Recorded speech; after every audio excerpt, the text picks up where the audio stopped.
I asked for 275 gallons of water yesterday. We don't pick and choose when it comes to you. I tell you right now. You don't cuss. I'm just telling my people. You don't threaten nobody. It all started with a video that went viral. A citizen was choked at a Martin County fiscal court meeting. But what happened next would shine a light on a Kentucky county's growing water problem. I mean, I regret none of it because I was standing up for the people of Martin County. And it's not just been this winter. This has been an ongoing problem for me for 5 years. Tell you this is by far the worst water district, in my opinion, in the state of Kentucky. Martin County, Kentucky is in deep Appalachia. It's part of coal country. And since December 15th, many citizens here have seen their water use restricted to 10 hours a day, and some have no water whatsoever.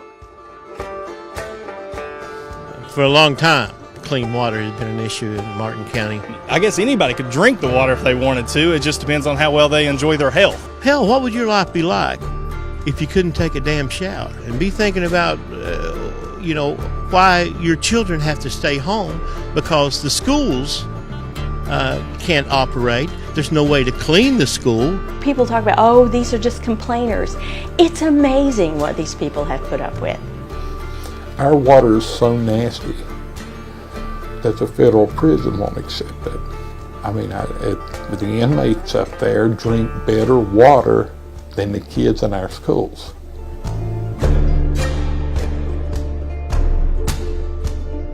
Citizens here believe this is far from a new development. For them, this story began with a natural disaster 17 years ago. This goes way past our local leaders. We should have had help with this a long time ago because back in 2000, we had a major environmental disaster here. A coal company allowed 306 million gallons of toxic sludge to go into our water supply. It's boiling to a head now because it has gotten to the point where this water plant is so dilapidated that they can't even fix it. In the last 20 years, many citizens believe that not nearly enough money was spent on actually keeping up the infrastructure of the water district. And with the decline in coal severance money has no longer been coming into the area, causing a budget crisis in Martin County.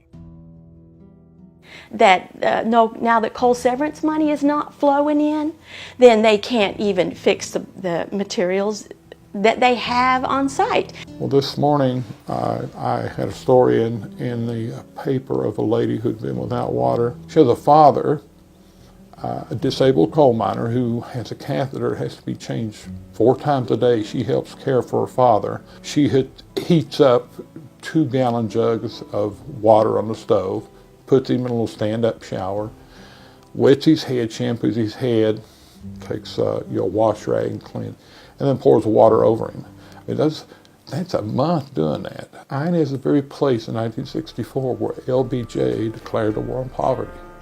Here we are 54 years later and we don't have clean water. I mean, that's just inconceivable.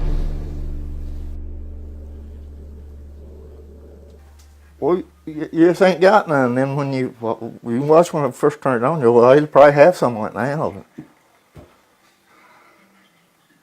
It will give it time. You might get then it might start running for just a little bit. See, I mean, what do you do like when you have to take a shower or Well, right down filthy. I take when I get me. Take some of these jugs there and try to wash my head and stuff into there and wash bowl in there and wash off the best I can with. I mean, does it make you mad? Yeah, sometimes I don't even. I mean, I give up on them. I don't like to cuss or nothing, but Throughout eastern Kentucky, you have these water systems that just go out into the mountains, up and over mountain, in very difficult terrain, and are hard to maintain, and often weren't done very well in the first place. And then sort of add to that, since that time, in many areas, drinking water has just not been maintained as a priority. regardless of, if someone drops in with all the funding to build a new system tomorrow, the people do not trust the leaders in this county. While in Martin County, we reached out to various public officials, including the County Judge Executive's office and the Water District. They either denied our request or were unavailable for comment.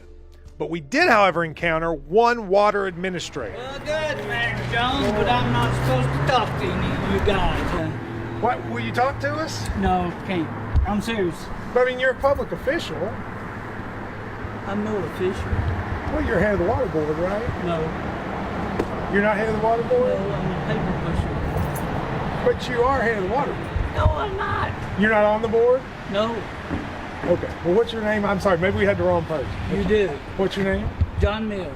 The man we encountered was not John Mills, as he said. He's the director of operations. It was actually Joe Hammond, business manager for the Water District and John Mills' supervisor. Why he decided to tell us a different name, we do not know. But we did, however, talk to Jimmy Don Kerr. Kerr is one of 4 new members of the Water Board since late 2017 who has come on to try to fix the situation. When we think about it, like when we sit and we really think about it, maybe it took us 20, 30 years to get in this shape. It may take us 10 years to get out of it. The water rate increase was hard because you knew the impact that it was going to have on people here. I mean, we're like the 56th fourth county in the United States. That financial impact is hard, but the really hard decisions have not really started yet, in my opinion. I think we're probably getting ready to enter that fray, and hopefully we can see ourselves out. I think we can. Through relief efforts of Kentucky Sports Radio, who raise a substantial amount of money with a broadcast there, God's Pantry, and Feeding America, water has begun making its way to Martin County as part of donations. But the situation is far from over, and more is needed. In the meantime, both Kerr and Ball agree on the fact that administrators and citizens have to band together to demand change. We need those people on the other side that are protesting, going to Frankfort, asking those questions to shine a spotlight, because it's going to ultimately help us. What we've got to try to do on our side of the table, as far as going after grant money, going after funding, going after all those things, if they apply enough pressure, maybe we can get some of that maybe we wouldn't have. Do I see change coming? The change can only come if we make enough noise. And I believe that we are, but I just hope it's sustained. At the end of the day,